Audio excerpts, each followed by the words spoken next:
Hey, Arcaders, it's Josh with the Ubernerd here. Before we get into this episode, I just wanted really quickly to apologize for any background noise you may hear.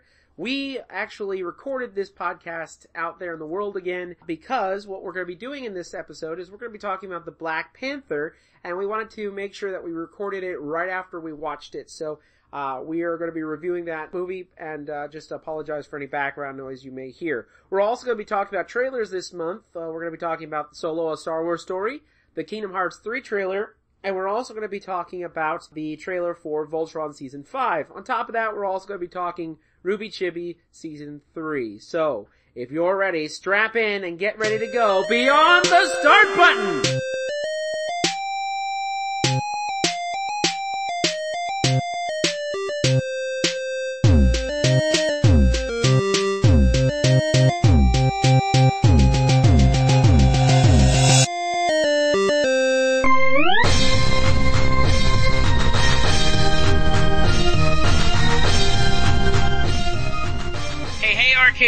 It's Joshua the Ubernerd here, along with my, I don't know, what do you want to say? This time I want to say the Spider-Man to my Iron Man. Yeah, yay! Spider-Man to my Iron Man. Yep, that's right. And that would be Danny, the ultrasonic player. Yay, Danny! Yo, what's happening, Arcaders? Man, it's good to be here with a new episode, which is I'm always up for. And we're really excited. Now, for those of you who never joined us before, Beyond the Start Button is a podcast where we talk about what we're passionate about each and every month. Talking about comics, movies, video games, all that stuff, we'll be talking about in this podcast here today, so I'm glad you guys are here. As you're probably already aware, we are part of the ArcadeArchives.com, and we're a blog website that's interested in nerd culture and nostalgia. So we take a look forward at all the popular nerd things out there, movies, TV, video games, what have you. But we also take a nostalgic look back at the past. So we focus a lot on video games and arcade games and stuff like that. So check out our blog, thearcadearchives.com. Now with that out of the way, we're going to talk about what we're going to be talking about this episode. So this episode, we're going to be talking about a lot of different things. First, we're going to do, just talk about what we're passionate about this month. We're going to talk about several different things, most of them being trailers. Yes. Yes. We got a lot of trailers to talk about. Solo, a Star Wars Story. We're going to talk about that. Yep. We're going to talk about the Kingdom Hearts 3 trailer. Yes. Brand new one that just came out, giving us a little sneak peek at, what our grandchildren will be playing one day. Yeah. maybe great grandkids if we're lucky. We're getting old, I tells you. Then we're also going to be talking about the Voltron Season 5 trailer, because I know right after our podcast posted, they announced Season 5. Yes. Yeah. So, I thought that was a little serendipitous, but yeah. So we're going to be talking about that. Then, at the end of the podcast, we are going to talk about a movie called The Black Panther. Yes. And we're very excited to talk about this. Me and Danny are both very big Marvel movie fans. And we're going to be talking about it now. We're going to start off our review, spoiler free, but we are going to probably get into spoiler territory afterwards, but we're going to save that for the end of the podcast so that you don't have to listen to it if you haven't seen it yet. You can go ahead and skip that part and then come back to it later once you've seen the movie. Okay? So, if you're ready, Danny the Ultrasonic Player, Yep. I'm ready, so let's go ahead and get into it. So, let's start off with the first thing, and that is, of course, Solo, a Star Wars Story.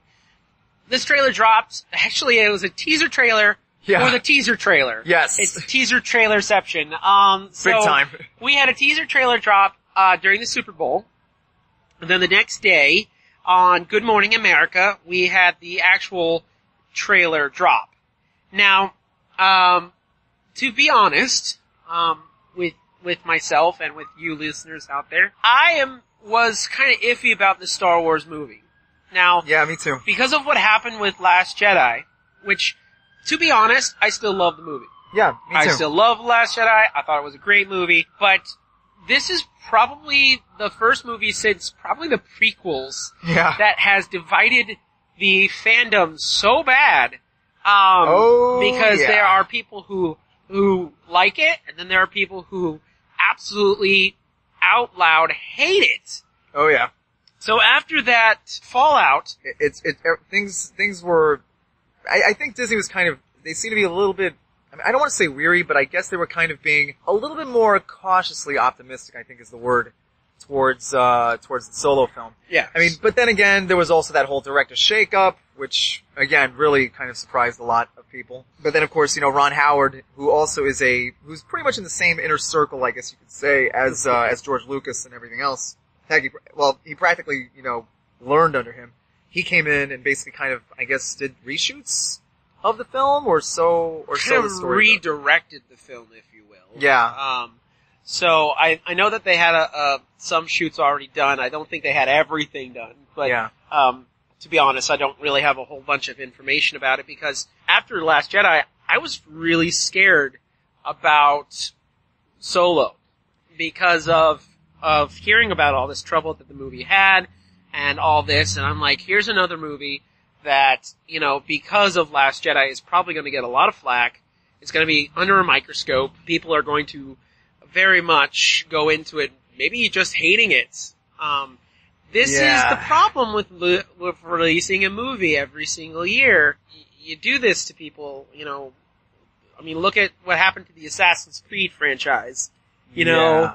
So, well, I think, and this also comes from me listening to the podcast Rebel Force Radio, where one of the Star Wars fans they talked to actually is not only a podcaster, but he's also a filmmaker. Uh-huh. And he basically, the way he broke it down, in terms of Last Jedi, and again, the filmmaker's name is of course Kyle Newman, so Kyle Newman, big shout out to you.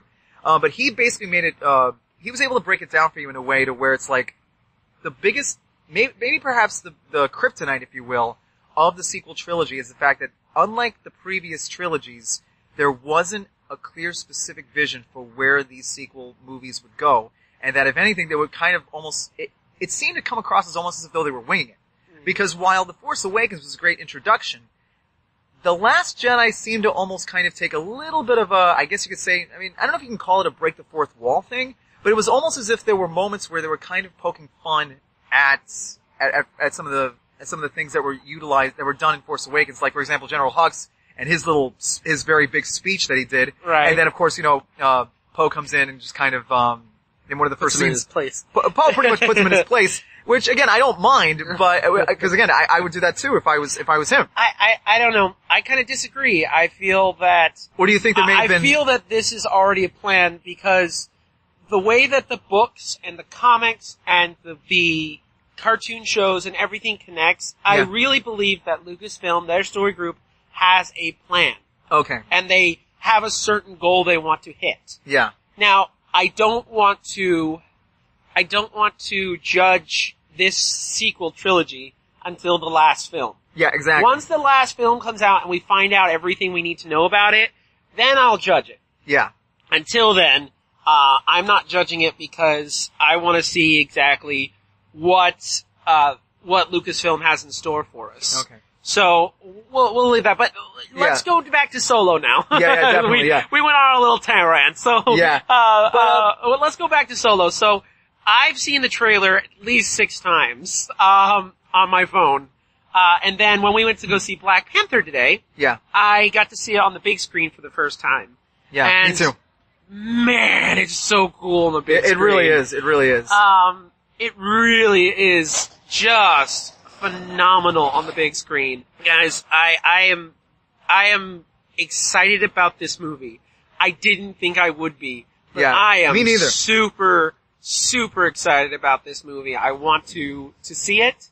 I'm very excited. It looks very, very good.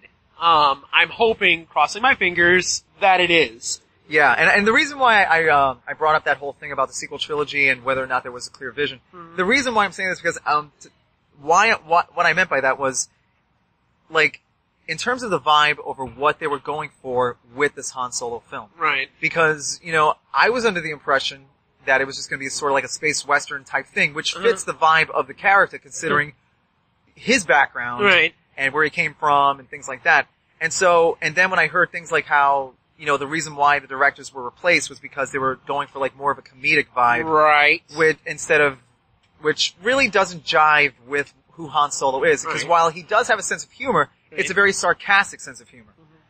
So then, the whole thing about how those directors had a different idea over how to do the film, as opposed to what Lucasfilm, Kathleen Kennedy wanted. It just wasn't really, it just wasn't consistent. I get what you're saying. And and I can see why. And again, to quote, Kyle Newman, if you don't have, as a storyteller, or filmmaker in general, if you don't have an idea of where your story's gonna go, then you're kind of in trouble.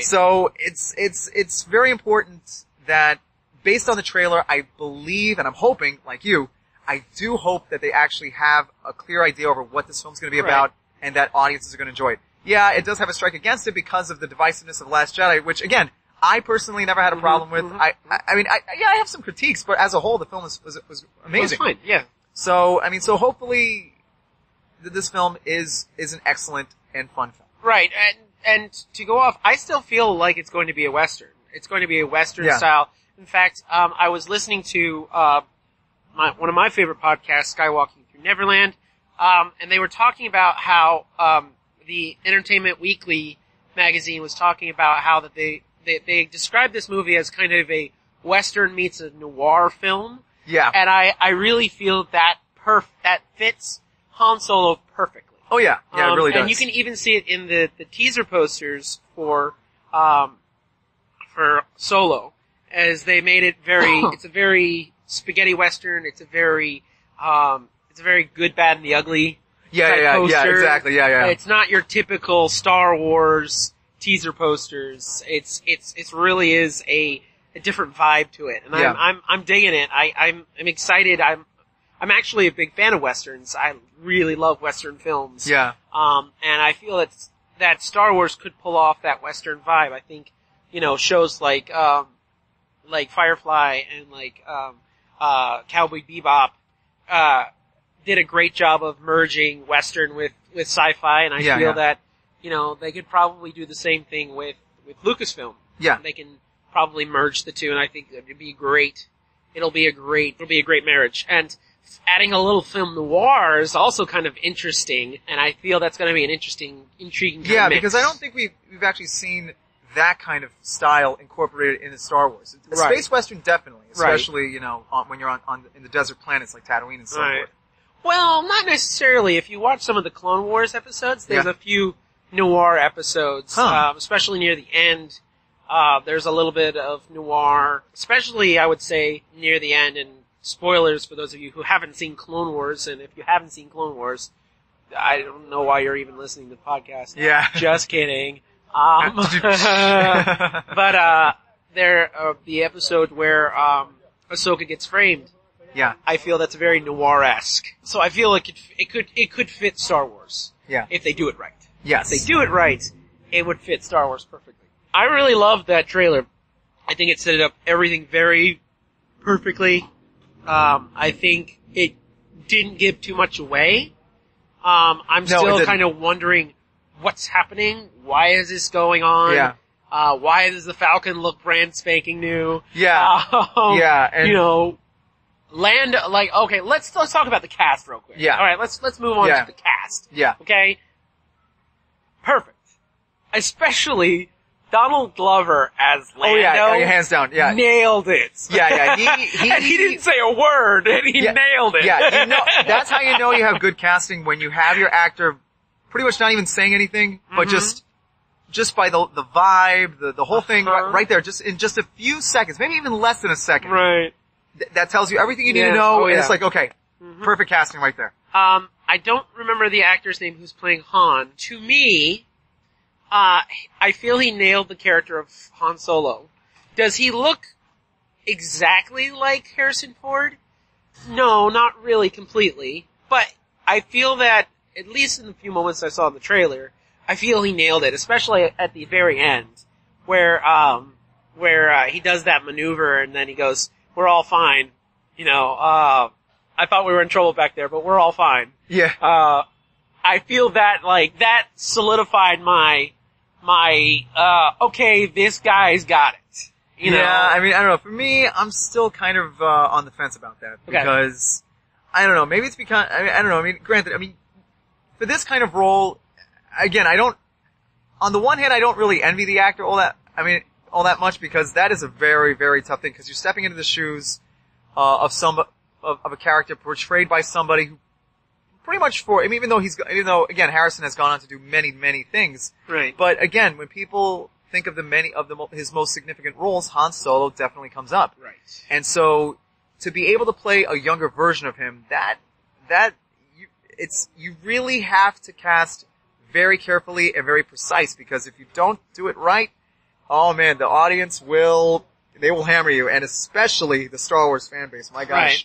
So, I mean, because I don't know, maybe it's because of the way he talks sometimes that it just, to me, I feel like there's something missing.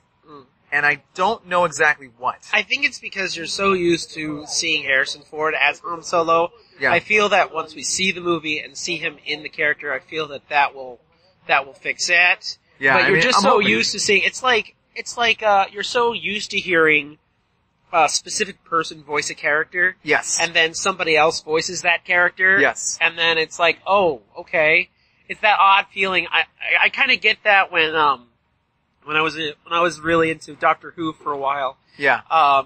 You get that kind of, who is this new, the Doctor changes every once in a while to a new actor. It's the same character, just a new actor. Yeah. And this is a joke, but it's also kind of true, is there's a cycle of it. You hate the person who is the Doctor because you love the last person. Yeah. Then you kinda like him. Then you really love him. Yeah. Then he leaves and you cry, and then some new person takes over, and then you start the whole cycle all over again. Yeah. I feel it's the same way. It's that we're in that part of, who is this guy? Why is he playing Han Solo? Yeah. Only Harrison Ford should play him. Yeah. I feel that once we see the movie, though, I feel that will, but from what I've seen already, I think he's done a great job so far. But the trailer has definitely got me hyped. It's gotten me interested too. So again, I'm hoping that my reservations about the actor playing Han go away when I see the film, and I'm hoping they do. Okay. So it's just, again, for me, I need to see the film to be able to really be convinced that yes, this guy can do it. Right. So it makes sense. That makes sense. But I don't know. For me, I'm already ready for it. I'm excited for it. It's going to be coming out in May, my birthday month, and I'm excited for that. All right, let's move on to our next topic. Another trailer. Yep. This is a game trailer, and this is a game trailer that we have been waiting for. It's for been a very long time coming. Now, we've been teased Kingdom Hearts 3 for a very, very long time. The last time we played a main series Kingdom Hearts game was on the PlayStation 2! Yeah. Okay? Yeah. So we've had two game systems since then. Yep, but plenty of offshoots, that's for sure. Plenty of spin-offs and offshoots, that's for sure. But we've been waiting, and we've been waiting patiently. And, we've been given teases, and we've been given trailers. Mm-hmm. To be honest, this is the third trailer that they've released for Kingdom Hearts 3. The first trailer, if I remember correctly, was a gameplay trailer. It really just showed off what you could do in the game. Mm-hmm. The second one was, their announcements. I think it was last year, I believe. Mm-hmm. They announced, Toy Story was gonna be in, Kingdom Hearts 3 along with Tangled, Big Hero 6. Ooh, Big Hero 6. Looking forward to that. So, and they also talked about how Pixar actually worked with the people at Square Enix. Wow. And, they actually had one of their writers, who actually wrote for Toy Story 3, actually write the script for this part of the game. Does this mean that we should have tissue boxes on hand just in case? Probably. Okay. Yeah. But, getting to fight with Buzz and Woody is gonna be really fun. Oh yeah, that's gonna be pretty awesome. So then, we had the D23 Expo in Japan this, as of the recording of this podcast. We had this, kind of announcement, kind of like trickles of announcements come out. Yeah. And, so, they had a trailer for Kingdom Hearts 3 again. This time, shock and awe to all of us, as we found out that Monsters, Inc. is going to be included with Kingdom Hearts. Wow. Wow. Wow. As soon as I saw that shot of them along with Mike and Sully, I'm like, oh my gosh, this is gonna be too cool. Yeah, I'm excited for it. I'm hoping that Pixar work with them on this too. I'm hoping that they get, the voice actors, because they've done that for past Kingdom Hearts games. Okay. They got a lot of the original voice actors or whoever could come back for the role. Yeah. So, like James Woods, who plays Hades, he's played Hades in every single version of Kingdom Hearts. You cannot have Hades without James Woods. You cannot have it. So he is Hades, for crying out loud. So I'm excited. The trailer got me very, very hyped. I think the most exciting part for me for that trailer was a few things. First, seeing that you can actually skid on the rails in the door scene from Monsters Inc. That was really cool. Scene, oh my gosh. Man. Seeing that was really cool. I love the character designs for Sora, Donald, and Goofy. Yeah. I do think it's kind of funny that people have been making fun of poor Goofy, though, because some people have been saying he looks like a character from a video game called Spore, where you make your own creature. Yeah. I've never played the game, but yeah. Me neither. So, poor old Goofy. But I do enjoy the game. I think it's really, really neat. I can't wait to see what they do with it. I'm excited. They showed a little bit of Tangled. They showed sort of fighting in the Tangled world. Yeah. But, they didn't really talk anything about it. I'm almost 100% sure that Frozen is in there. Like, if they don't do Frozen, it would be... Oh, no. I'm pretty sure they've incorporated Frozen in there, because if they don't put Frozen in there, you know that there's gonna be a certain section of it. There's gonna be riots. People with torches and pitchforks, the whole 9 yards. Again, like I said in a past podcast, digital riots with digital pitchforks and digital hashtags and digital fires and fire emojis. No, and don't get and that's not even counting if they put up like dumpster fires. Oh gosh, that's a whole other thing. Dumpster fire emoji. Yep. I'm almost 100% sure. I'm sure they probably are not ready to show it. But the other thing that surprised all of us was that it's coming in 2018. According to the trailer. Yeah, that's this year.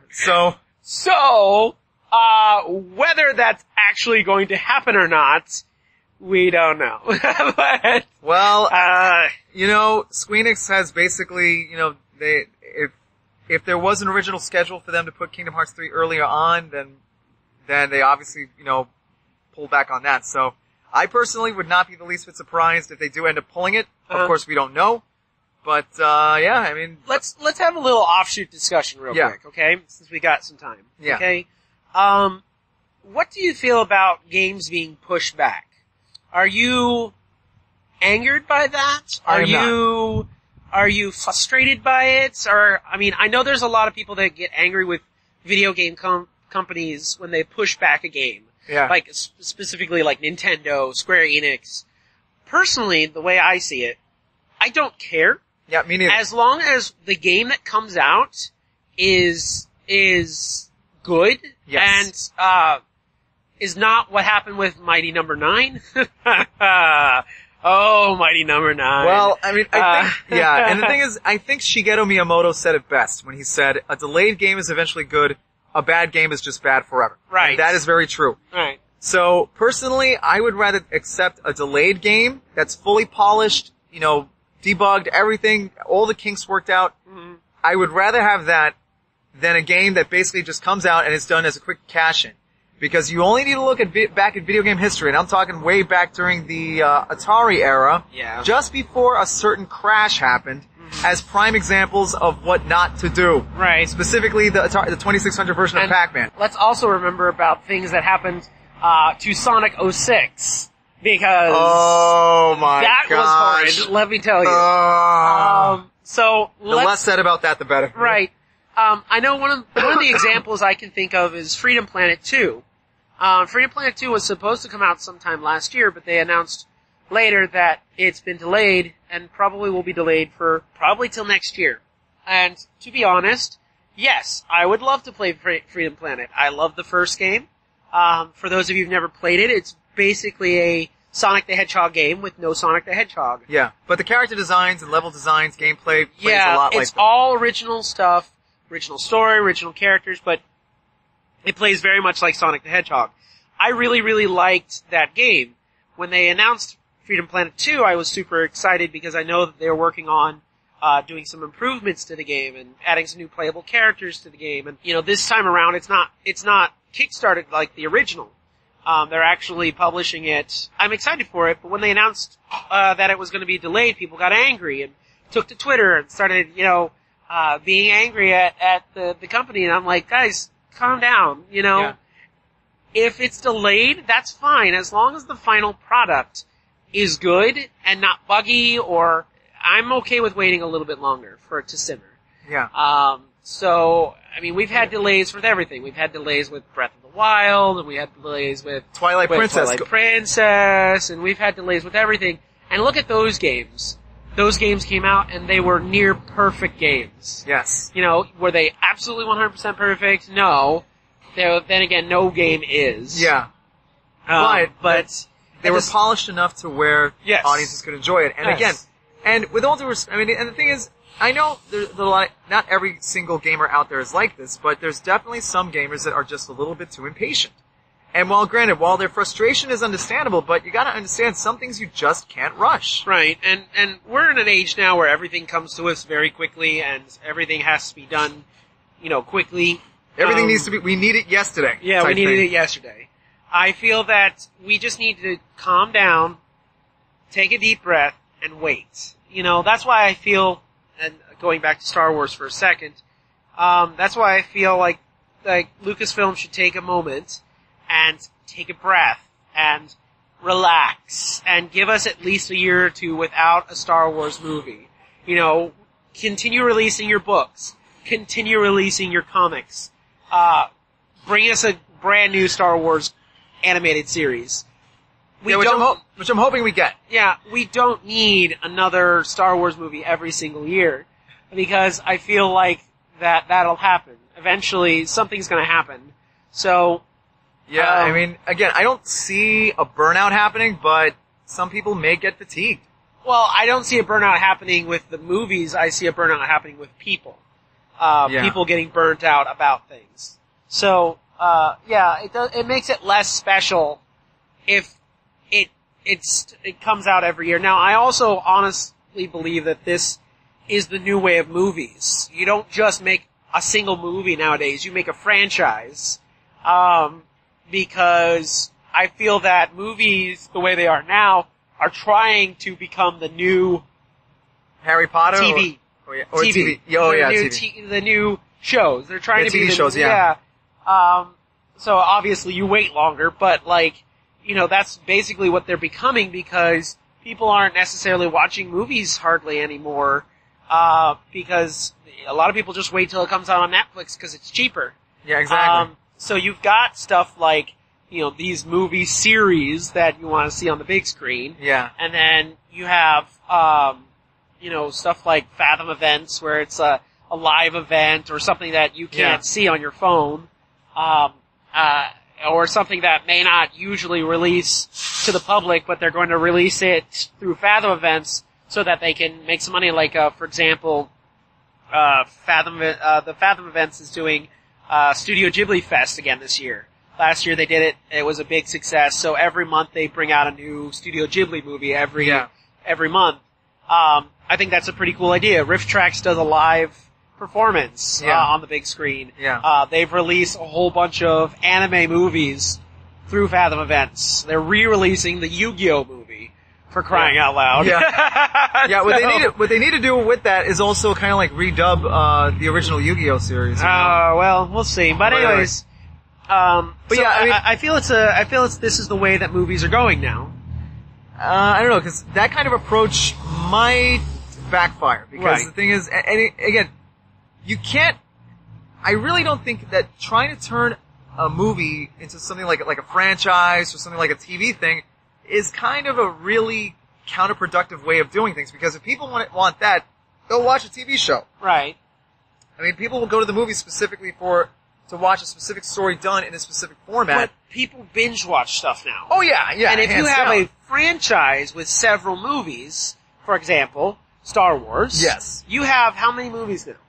We have a total of 9. We have 9 movies. 9 if you include all 8 episodes plus Rogue One. Right. 10 if you include the solo film. Right. 11 if you include episode 9. Right. And maybe 12 if you include the Kenobi film. Exactly. If they get around to doing that. Now, what do people like to do? They like to binge watch. Yes. So, it's a movie franchise. You like to binge watch it.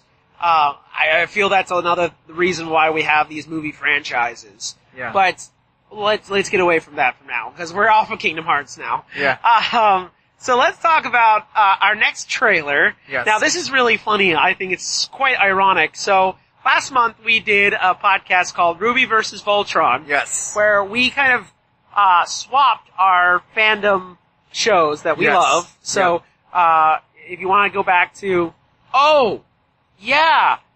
let's not forget to mention that we now have a YouTube channel. Yes, we do. So we now have a YouTube channel, so you can go on youtube.com and you can actually search for Beyond the Start Button, and you can find our channel, where we have all the podcasts. Yes, please subscribe to our channel.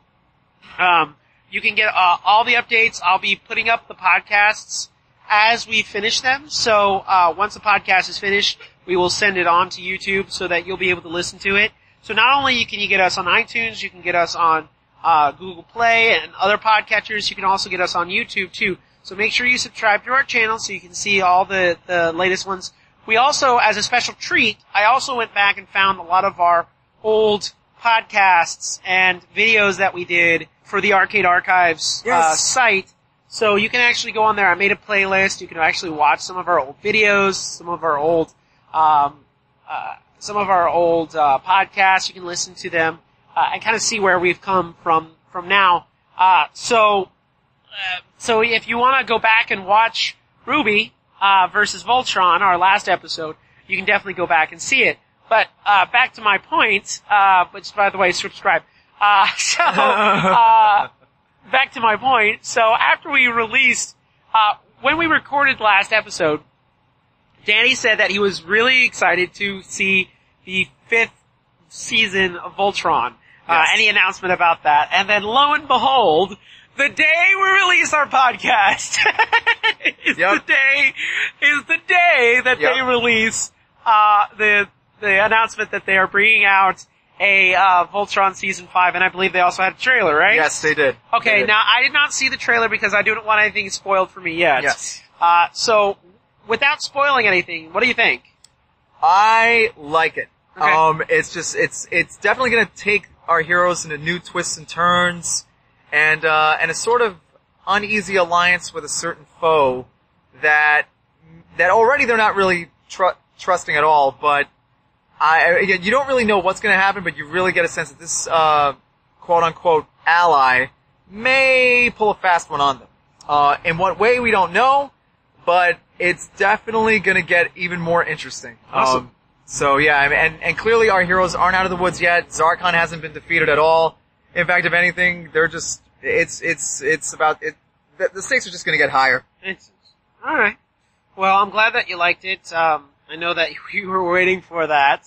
And I can't believe it, the day I posted the thing, I was like, dang, damn it. Yeah, I knew it was coming. I knew it was coming because I remember, a couple of months back, Josh Keaton had shared a photo of himself with the entire cast, including the elusive Steve Yeun.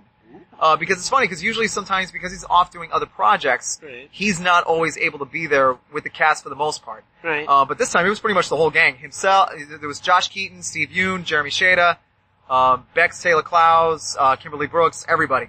Everybody was there. And so, and I believe they were going to do something special for Emerald City Comic Con, which is of course over in Seattle. Right. So, and I'm like, it's one of those moments where you wish that time and money wasn't the issue, because if it wasn't, I would go to as many of these cons as I could. Right. Because they all look like they're a lot of fun.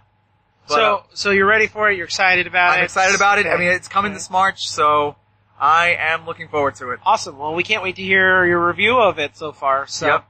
Alright. So last thing we want to talk about before going into our Black Panther review is, RWBY Chibi. I know I continue talking about this on the podcast. Yes, you do. I have gone back and listened to all of our podcasts from the beginning, and I continue to talk about this, but I'll go ahead and talk about it again, and I'm sorry for repeating myself for those of you who have listened to the podcast, listen to our podcast every month, but RWBY Chibi is a kind of comedy, cartoony show. This is something that a lot of cartoons tend to do. Yes. Where a lot of anime specifically, where they have their main series and then they have what they call the chibi versions, which is kind of just a fun, whimsical, like cartoony, Looney Tunes. Don't take too seriously type thing. Don't take seriously at all. Yes. Just fourth wall breaking, completely just funny series. And that's what RWBY Chibi is.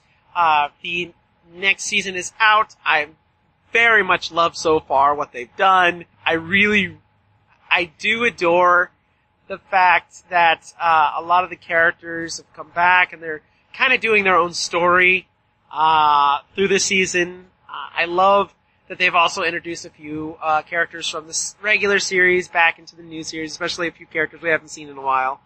I also love they have their own jokes now. Like, they have their own humor, they have their own in-jokes, and I love that you can, again, watch the show.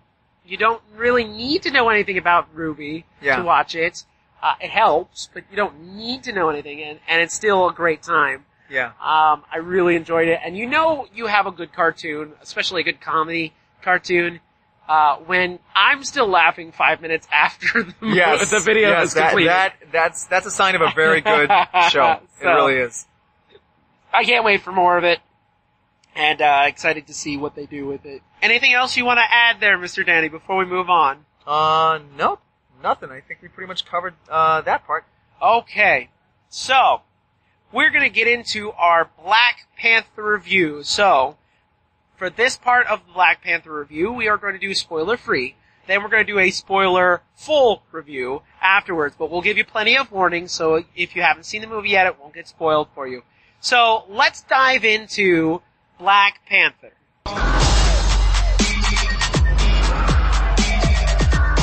The world is changing. Soon there will only be the conquered and the conquerors. Step into the spotlight. You are a good man. Step into the spotlight. With a good heart. And it's hard for a good man to be a king.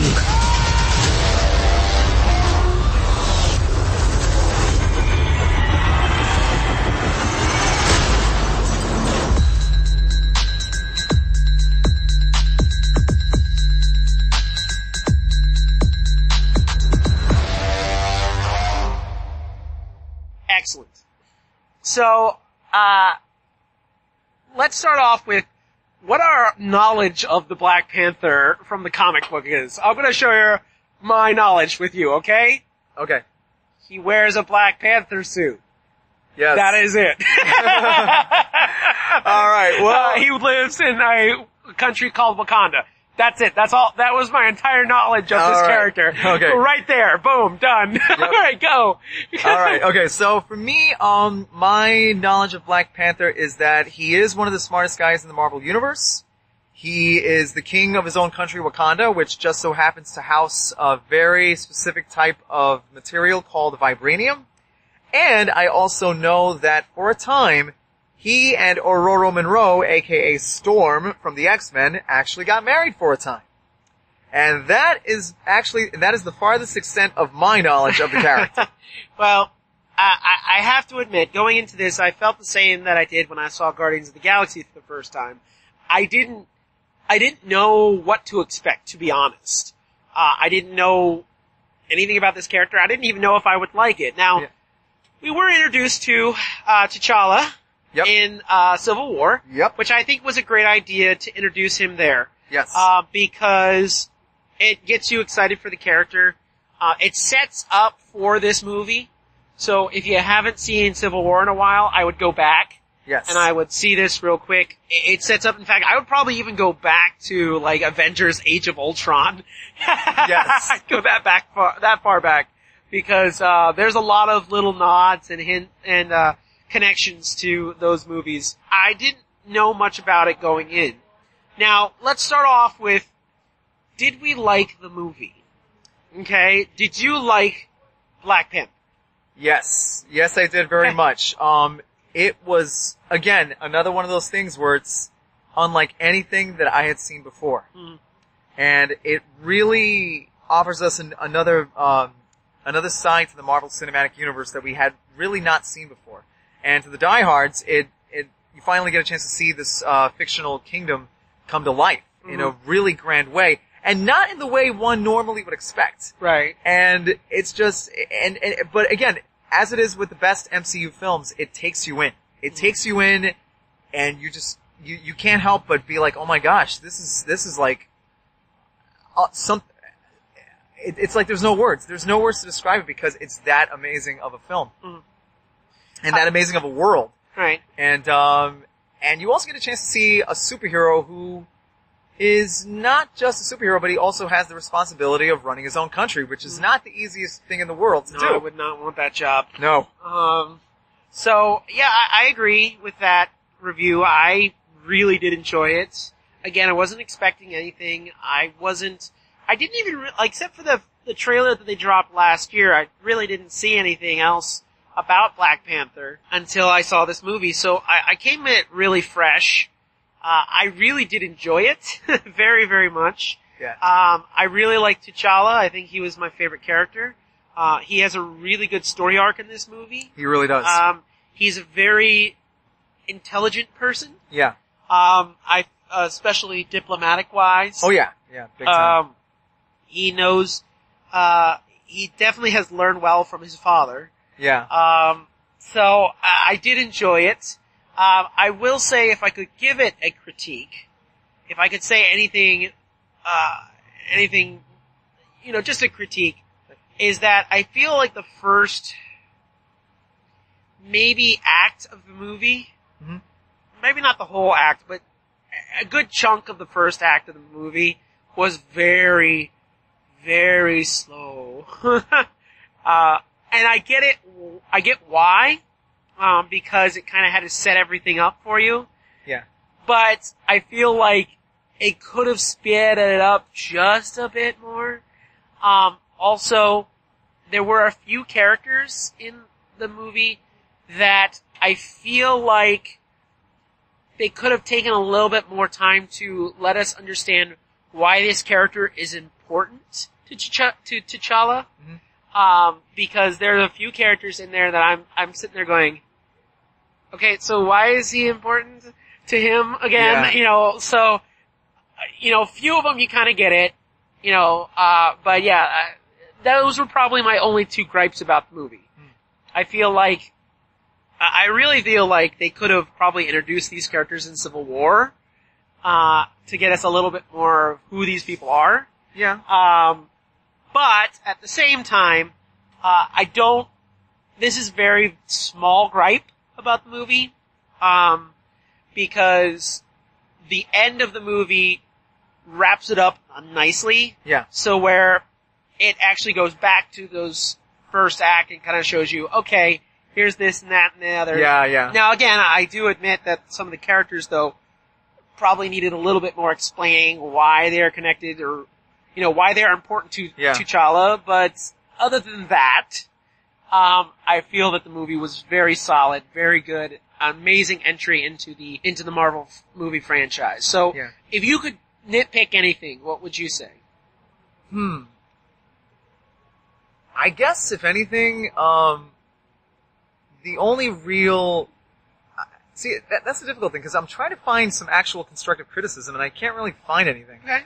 I guess if anything, my only critique is that I would have wanted to see a little bit more of Killmonger's background, and to see, because we did, in terms of him growing up, we know that based on the film that he no spoilers, not yet. Yeah, no spoilers. I mean, we know there was definitely some certain points of his life right that definitely helped shape him.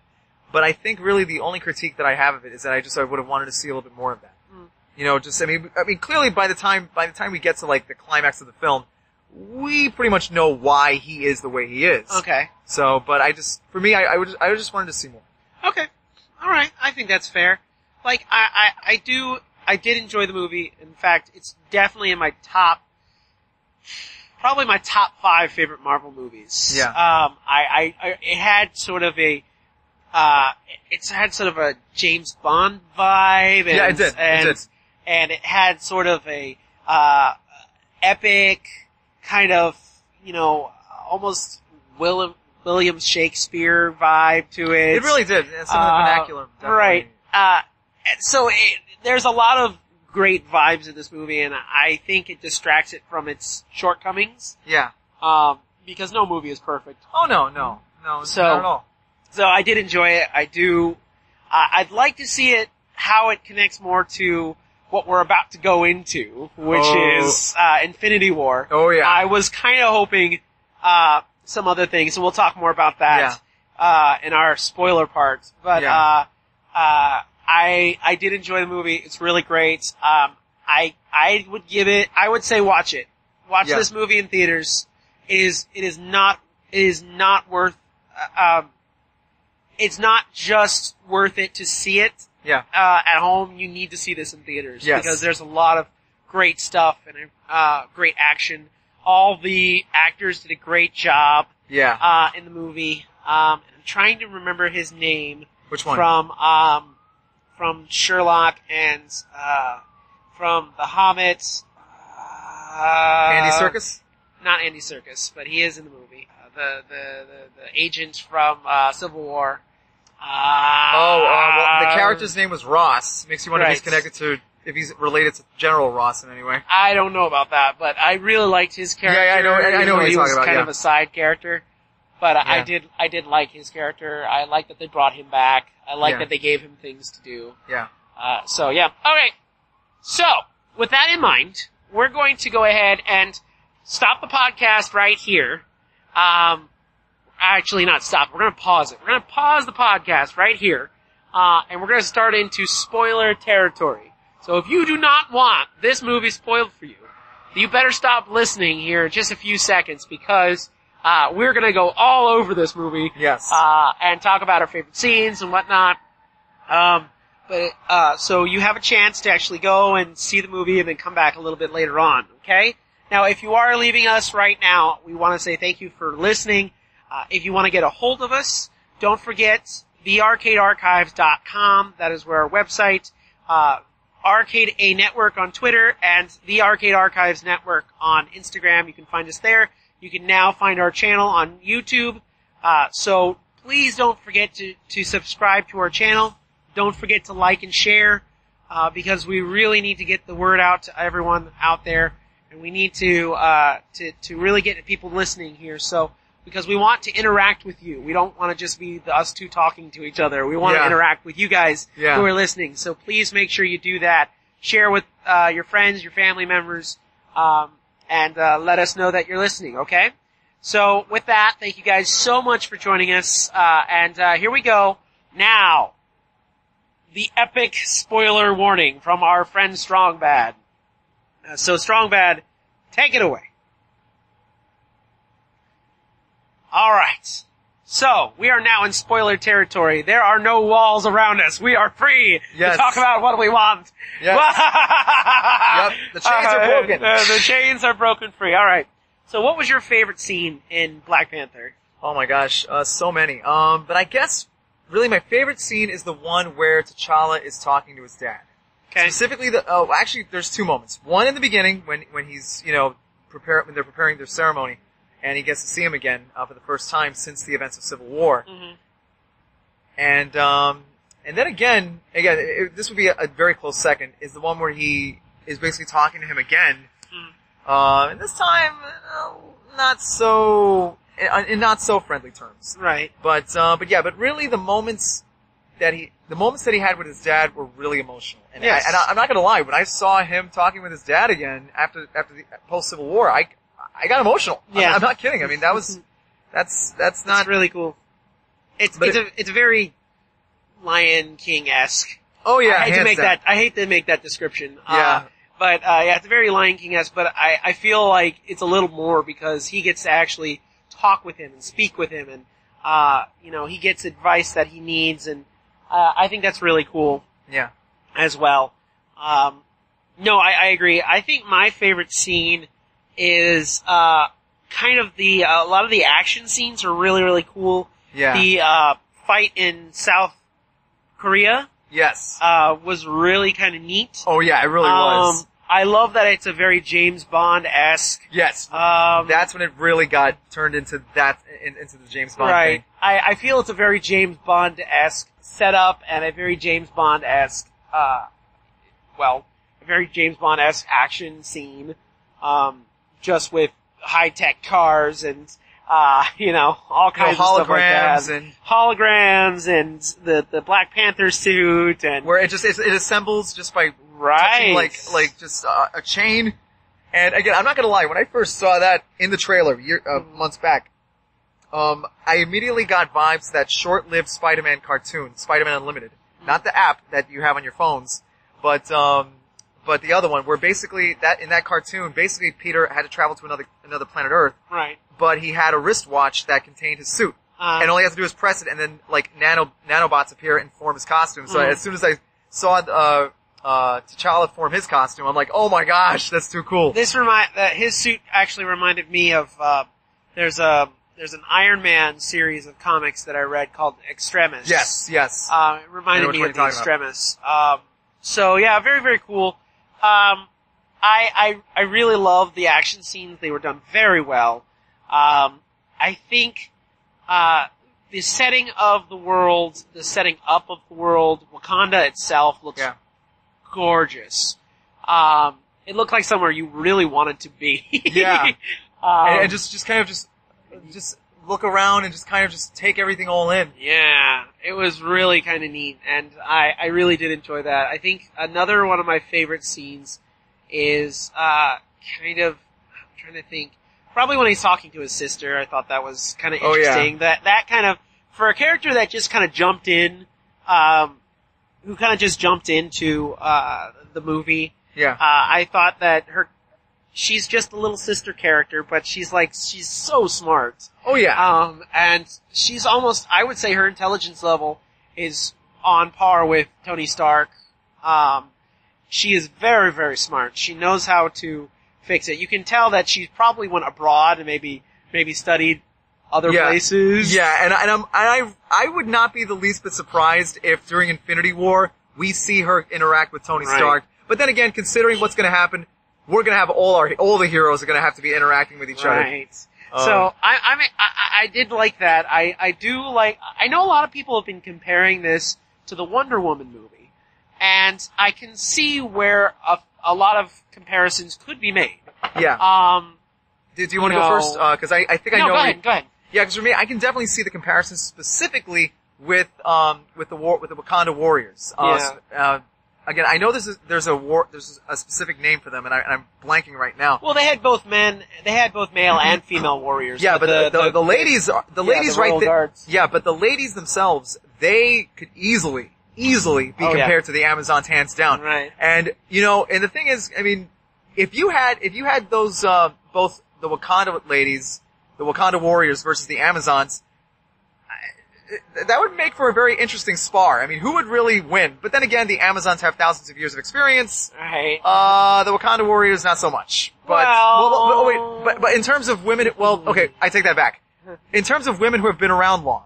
Okay. Immortals. Right. Okay. Alright. That makes sense. That would make a lot more sense. I mean. Right. But still, that would make for an interesting spar. That's for sure. You have an area that's been hidden off for thousands of years. Yeah. You have a guy the main superhero is a guy who goes out into the world. Now, unlike Diana, T'Challa is a guy who's been out of Wakanda. He's been outside of Wakanda. Yeah. So I can see that there are some differences as well. But I really feel that this movie really did up the ante. I believe it was done very well. I love the nuances and even the tech that Wakanda is both old and new. Yeah. You know, you have your technology, but you also have your old school, your very tribal African Yes. artwork, and your tribal, you know, African, you know, even the city looks very like it's from Africa. It definitely has that vibe. But hands it down. still has like even more futuristic stuff. Oh yeah, But hands down. I mean, it's like you can have one scene where you have, you know, the challenge for to be king done in a very, very, you know, in a very ancient way. But then you also have, you know, T'Challa's sister basically whipping up some new kind of tech, you know, just like nothing. Oh yeah, check this out type of thing. Yeah. You know, I really did enjoy it. Now, I want to talk about the bad guy for just a moment. Yeah, go ahead. And his name is again, well, Eric Killmonger's his name. Killmonger. Okay, so Killmonger. Yeah. I liked this character because he's not your typical, he wasn't your typical, I'm related to you, so I'm gonna usurp you. It wasn't a rehash of Thor, No. is what I'm trying to say. Yeah. Because he wasn't his brother, they were cousins. And I like that he is a villain, and he probably goes crazy with power. I do understand that. Yeah. He does go crazy with power, Yeah. and it kind of gets him, but at the end, T'Challa is still very kind to him. Yeah. Because he sees where this darkness has come from. Yeah. And, you know, he pities him very, very much. Yeah. And not pity as in like, you know, some guy walking past a homeless dude on the street. No. You know, I'm talking, like, he literally does do something to help this guy. He feels compassion, yeah. Right, he feels a lot of compassion for him, and, I do like, a lot of the intricacies and, things that they bring up. You know, you have, a whole bunch of different tribes, and, everything inside there, and I really feel that this is a different thing for T'Challa, and I feel that he's going to be a different king for Wakanda and not be closed off from the rest of the world. I understand why they closed off Wakanda. Yes. It makes sense. It's the same reason why Tony Stark doesn't let anyone have an Iron Man, you know, Yeah. doesn't give his Iron Man suit to anybody. I understand that. I also agree with the philosophy is if you have the power to save people, Yeah. if you have the medicine, if you have advanced medicine and stuff like that, and you're just kind of not doing it to help others, Yeah. there's a problem. Yeah. Right? And, yeah. So, and I get what you, and I totally get what you mean, and I agree. And what I like about it too is that it goes to show that even as technologically advanced as Wakanda has become, and even as, well, to anybody from the outside, you would almost look at it as an almost utopia, it does have a little bit of a checkered past to some extent, Right. particularly with T'Challa's own father, because Right. when you first meet him, even in that flashback, you clearly get a sense that this is a guy who was a very compassionate person. He was not, T'Challa's father was definitely somebody who tried to who had a very good moral center and a very strong sense of justice, but unfortunately, even with that, he did make a mistake. He did make some mistakes in the past. I do like that line, no king is perfect. Yeah. Everyone makes mistakes. Yeah. Nobody is perfect. And we all do things that we have regretted. Yeah. And he definitely regrets doing what he did. Yeah. You know, maybe not as soon as he should have, Yeah. but he does regret that. And because of it, you know, he created a monster that he didn't really foresee happening. Yeah. And in some ways, he almost, as he told T'Challa, you know, it was a truth or something that he tried to bury or something Right. like that. Even Forrest Whitaker's character, was it Suri? Suri. He basically said the same thing too. This is actually almost kind of, and again, not to go off on too much of a tangent, but it's almost kind of a little bit like, I mean, and I don't know, maybe you could compare it, but in terms of just kind of withholding the truth or withholding certain details, it's almost kind of a lot like the Jedi Order from the prequel trilogy. How Obi-Wan and Yoda, even in the very end, were not really upfront with Luke about what really, of all the circumstances that led to his father, Anakin, becoming Darth Vader. Now, granted, whether or not Obi-Wan or Yoda really found out the full details during that 18-year gap, we don't know. Right. But also, I think of it this way. Obi-Wan didn't know he was going to disappear on the Death Star. And the thing I think about it is that sometimes people don't give you the whole truth because they want to kind of get to know you a little bit more and then bring it out slowly but surely. Yeah. Yeah. No, go ahead. Had Obi-Wan not perished on the Death Star, yeah, probably he would have told Luke everything. At least that's what I think. I know. Well, it would depend, of course, if he knew the full details. But here's the thing, too. Mm. Do you think maybe there was a part of Obi-Wan and Yoda that kind of wanted to protect the image of the Jedi Order to some extent? Because, I mean, come on. I mean, sorry. Well, but, yeah, this is not a Star Wars. This is not a Star Wars talk. But in terms of but in comparison to what T'Challa's dad and Zuri tried to do, it's almost as if they kind of were trying to kind of shield, kind of like protect Wakanda's image to a certain extent, or kind of like... I wouldn't say Wakanda's image, they were trying to hide Wakanda. Yeah. Oh yeah, hands down. Yeah, they were trying to hide Wakanda. For obvious reasons, right. of course. And they felt that was the best course of action. And sometimes we do things when we think it's the best course of action, but it turns out not to be. Yeah, and even in Voltron, Allora's dad, King Alfred, did the same thing too. So yeah, I mean, I like that. And of course, T'Challa ultimately makes the decision to be like, no, we have to change this. Yeah, we have to. Well, you have to step up and you have to fix it. Yeah. And sometimes other people's mistakes come to bite you in the butt. And so, even if it takes a generation or two. Even if it takes a generation or two, yeah. So I really did like that story. Like I said, T'Challa is probably my favorite character in the movie. I really enjoyed the actor who played him. He did such a great job, of kind of giving this guy who literally, I don't feel that he's not ready to be king. Yeah. At the beginning of the movie. I just feel like he is ready to be king. He's just a little worried about what kind of king he will become. Yeah. And I feel that's what he basically tells his father the first time they see each other. Is I'm ready to be king. I'm just not sure what kind of king I'm going to become. Yeah, it's almost as if though. Yeah, I get what you mean. It's almost like from a technical standpoint, right. and kind of like from all other accounts, right. The way the traditions go, he is technically set to go, right, to take up the throne. But to him, he himself doesn't feel like he's ready to take on the task just right. yet. He has confidence that he can do the job. He just doesn't have he doesn't know where that's going to lead. Yeah, and he wants to be able to make the right decisions, especially when it comes down to crunch time. Right. But as Lupita's character on Nakia, I believe, had said, she tells him, in the end, you have to be the one to decide what kind of king you want to be. Right. Nobody else can make that decision for you. Right. And I agree. Let's talk about. Let's now talk about Claw, who was an interesting character. Yeah. I need to go back and watch. I believe he was introduced in Age of Ultron. Yeah, I think so too. I gotta check that out. Was he in Civil War? He was not. Okay, he was not in Civil War. Because I wasn't sure if he was not in Civil War. He was in because this is like twice that they've talked about Wakanda, and this is like probably the third time they've been to Africa.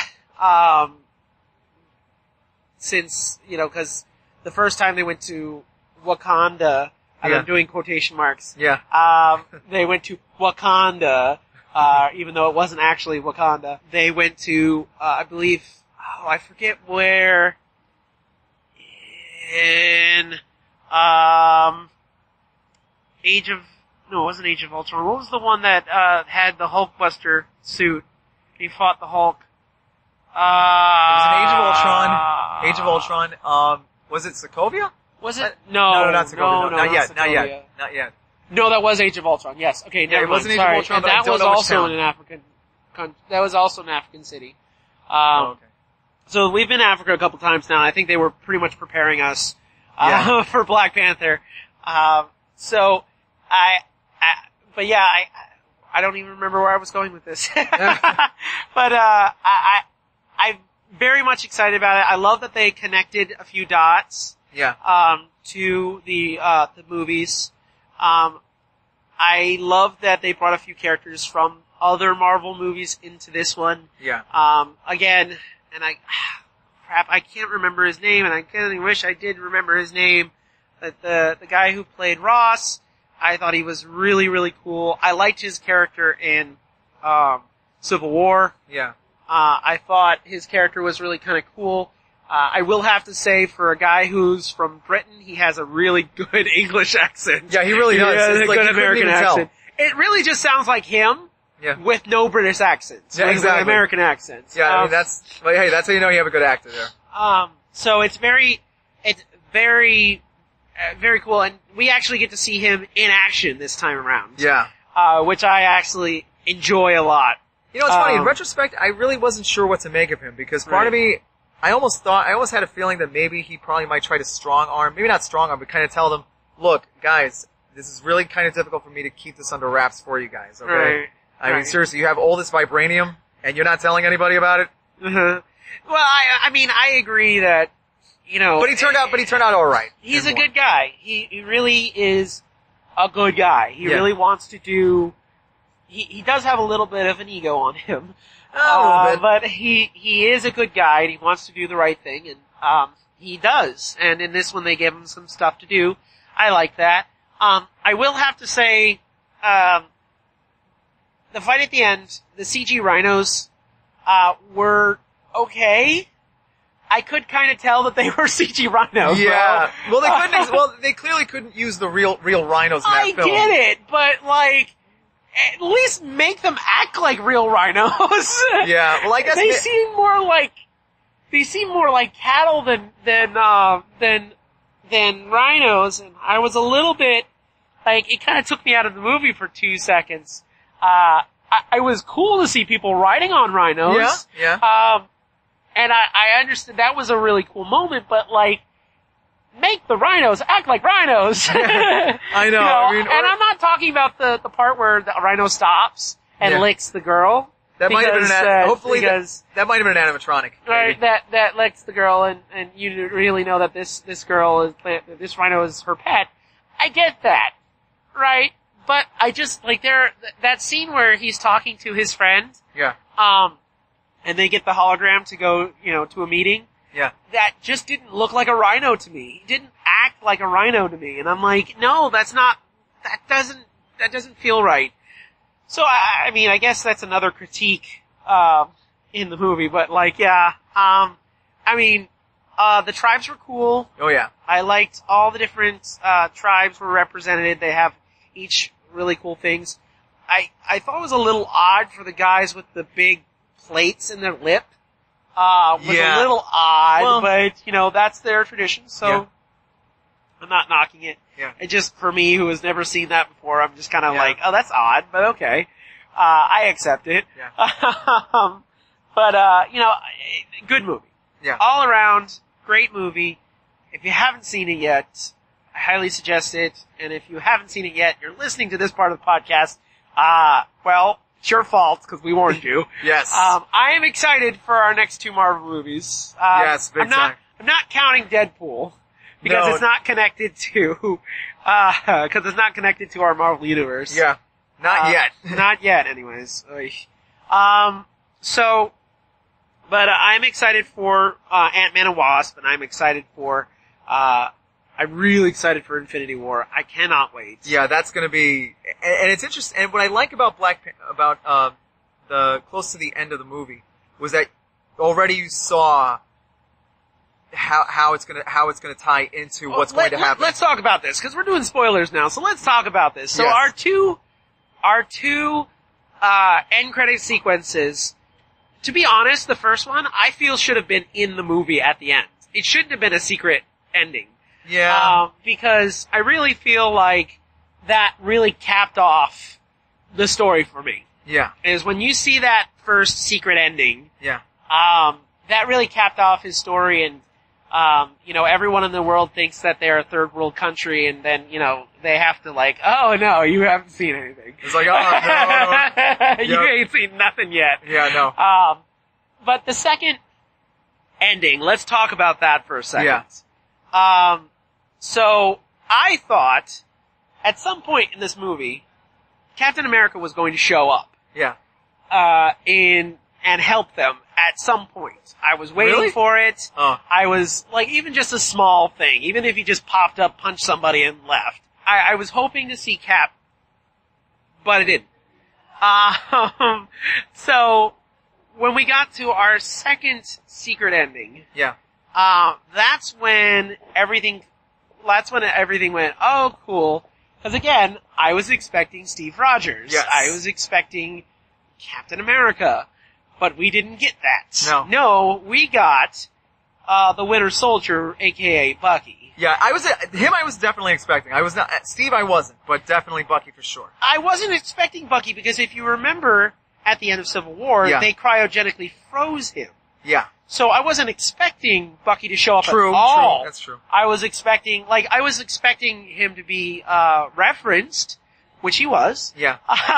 Yeah. Bringing home another injured white boy. Yeah. You know, it's funny because, oh my gosh, now I have a reason to go back and watch the film again. Because at first I thought that she was, that T'Challa's sister was just kind of joking, but I'm like, oh wait a minute, that's what she meant. Oh. Yeah, And now, going back to that scene, do you think that, and again, I do apologize to everybody that I'm not saying the name of T'Challa's sister because the name escapes me right now. I really apologize.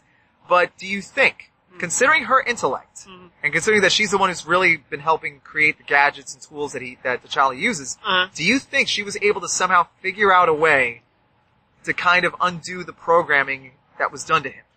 Even if it's only to an extent. it's possible.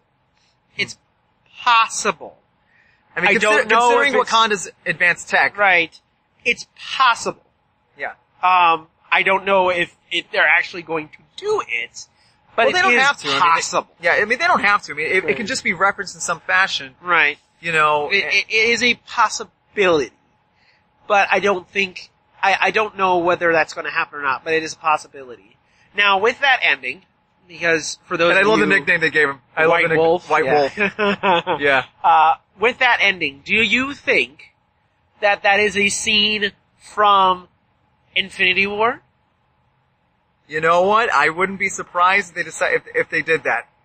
Because, again, Marvel Studios, I mean, again, what they've done, they've planned these things out well beyond in advance.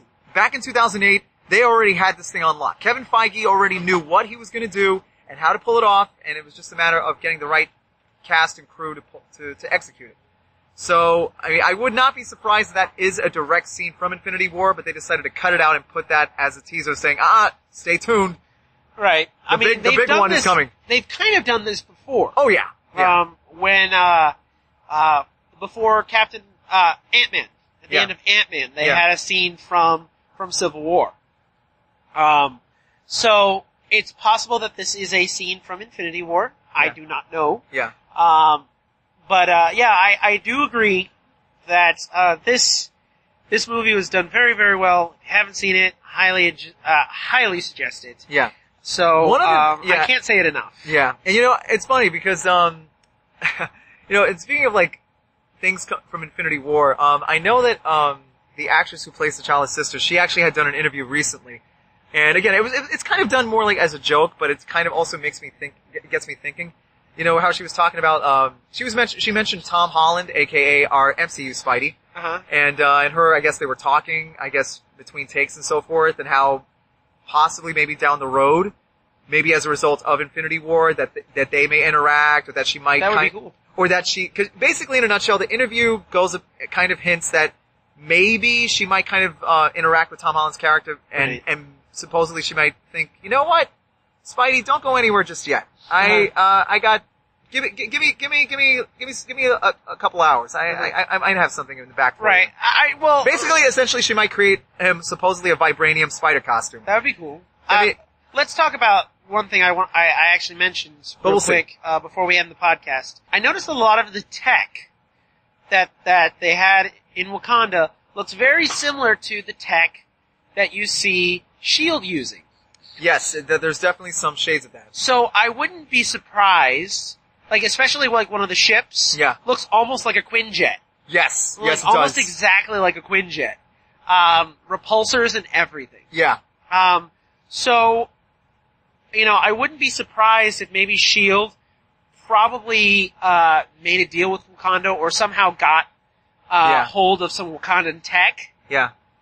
And, used that. Because heck, we have the floating battleship and, all and the other Avengers, stuff. Yeah. So, and it also has the invisibility tech too. Yes. That also they showed in the movie that Wakandans had. So. Yes. That also kind of got me thinking, because remember when they, in the original Captain America, they had found the Tesseract? Right. They pretty much utilized the tech from that. S.H.I.E.L.D. utilized the tech basically from the Tesseract itself. Right. All things considered, and considering the fact that the vibranium came from a meteor from outer space. Right. If you kind of put all those things together, do you get the feeling that maybe, that it's all connected, basically? That all this stuff really... Who knows? We'll probably get some answers with Infinity War. Oh, yeah.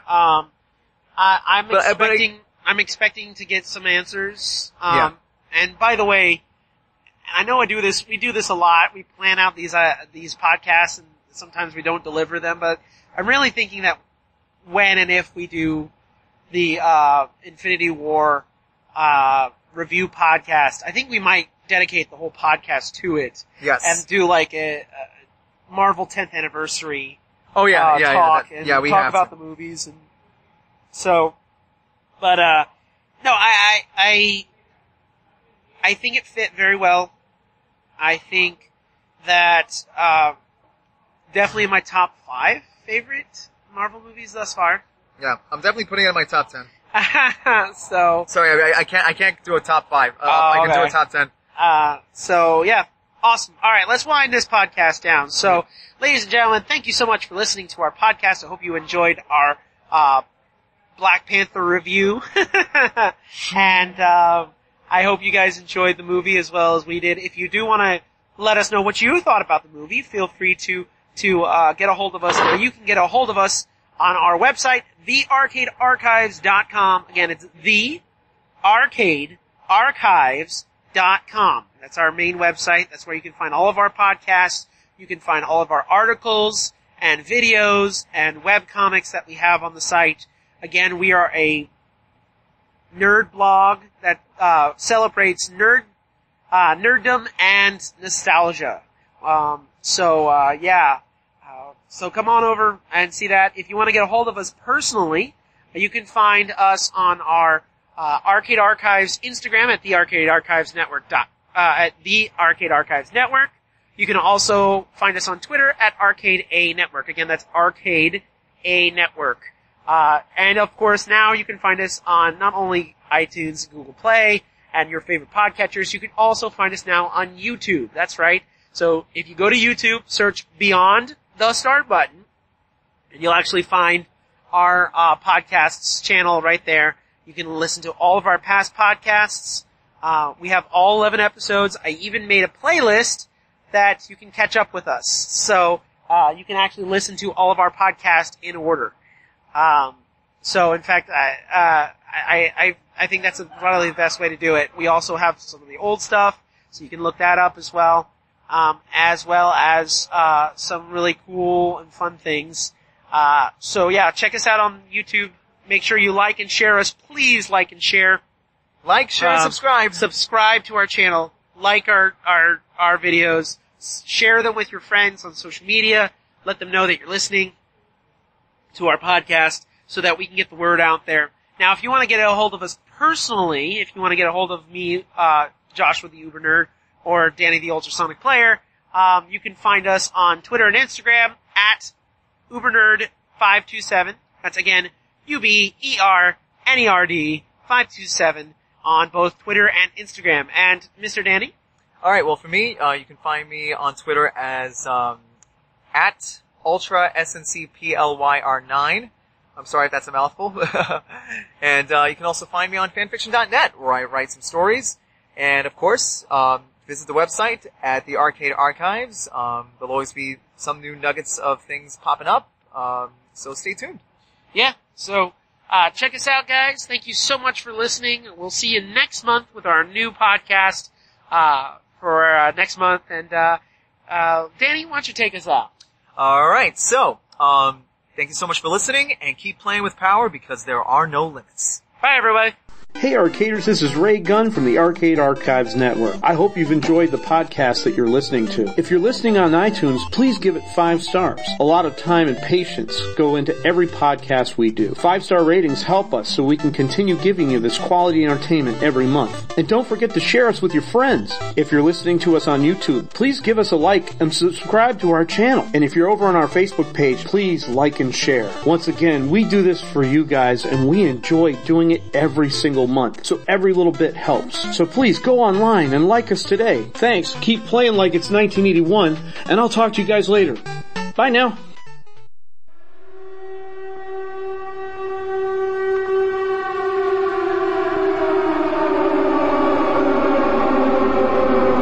Message from headquarters. This is a Rebellion production and is part of the Arcade Archives Network. That is all.